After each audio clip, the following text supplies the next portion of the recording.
नमस्कार। आज हम आपको भारत के सबसे प्राचीन और पवित्र स्थलों में से एक हरिद्वार की ओर ले चलेंगे। हरिद्वार, जिसका शाब्दिक अर्थ होता है हरि का द्वार, भगवान विष्णु के द्वार के रूप में प्रसिद्ध है।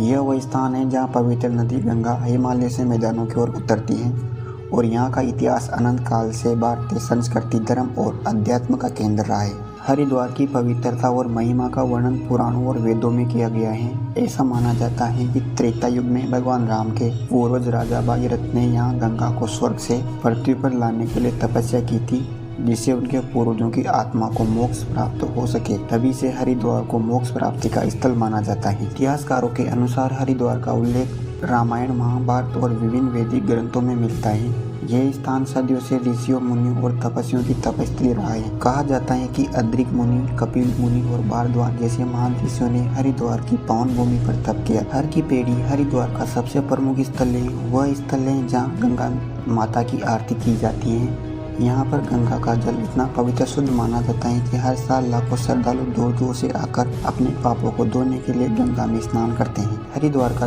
धार्मिक और सांस्कृतिक महत्व केवल भारत तक सीमित नहीं है, बल्कि यहाँ की पवित्रता विश्व भर में ख्याति प्राप्त कर चुकी है। यहाँ पर कुंभ मेले का आयोजन होता है, जो विश्व का सबसे बड़ा धार्मिक समागम माना जाता है। हर 12 वर्ष में यहाँ कुंभ मेला का आयोजन होता है, जिसमें करोड़ों श्रद्धालु गंगा स्नान के लिए आते हैं। कुंभ मेले का आयोजन भारतीय संस्कृति की जीवनांता और धर्म के प्रति गहरी आस्था का प्रतीक है। इतिहास में हरिद्वार न केवल धार्मिक दृष्टिकोण से महत्व है, बल्कि व्यापार और शिक्षा के क्षेत्र में भी महत्वपूर्ण भूमिका निभाई है। मध्यकाल में यह नगर व्यापक मार्ग से का प्रमुख केंद्र था और यहाँ से हिमालय की ऊंचाइयों की ओर की जाने वाले व्यापारी अपना सफर शुरू करते थे। इसके अलावा यहाँ कई विद्वान और गुरुकुल भी स्थापित हुए, जहाँ प्राचीन शिक्षा प्रणाली का पालन होता रहा। आज भी हरिद्वार आधुनिकता और पारंपरिकता का संगम है। यहाँ एक और लोग और पवित्र आध्यात्मिक शिक्षा देने वाले आश्रम और संस्थान हैं, तो दूसरी ओर औद्योगिक विकास के लिए प्रमुख केंद्र के रूप में इसे देखा जाता है। फिर भी हरिद्वार